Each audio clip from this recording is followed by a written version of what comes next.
Explaining Chapter 94 of House of Flame and Shadow. Please be warned, this video does contain spoilers.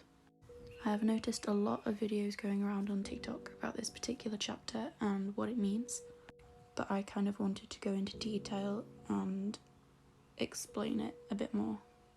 In Chapter 94 we learn about Lydia's heritage, and what particularly stands out to a lot of people is the mention of a certain character from the Throne of Glass series, Brannon. We learn that Lydia's powers are very similar to that of Aylin's. It says here, Lydia had known even as a child that she was pure power, and she'd kept that power buried in her veins. Not witch power, she knew her flames were different. Her father didn't have them either. She'd kept them a secret, even from the Ostery, especially from the Ostery. No other shifters had them. To her knowledge, and she knew what revealing them would mean, becoming an experiment to be pulled apart by the Ostery.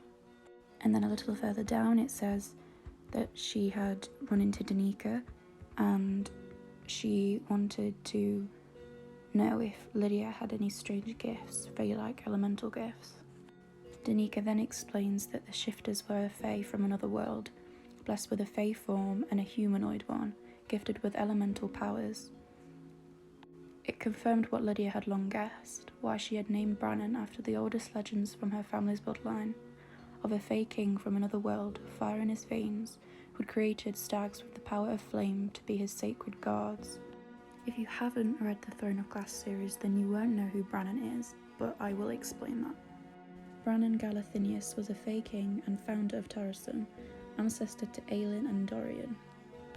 Originally a bastard born in Wendlin, and about 2,000 years before the beginning of the novels, he fought the Valg with Maeve in Wendlin before emigrating west. Brannon was blessed with the gift of fire magic by the goddess Mala Firebringer. His daughter, the half-fae Elena, founded House Halivard with her mate Gavin after defeating Erawan 1,000 years before the beginning of the novels. Brannon was an exceptionally skilled warrior, but by far his most well-known ability was his fire magic. Blessed by Marla, one of the gods, Brannon was feared for his power, but never used it for ill gain, and had absolute control over the flame. He was presumably much more powerful than Aylin herself. This all but confirms Lydia's heritage, and that she is in fact related to Aylin and or Dorian.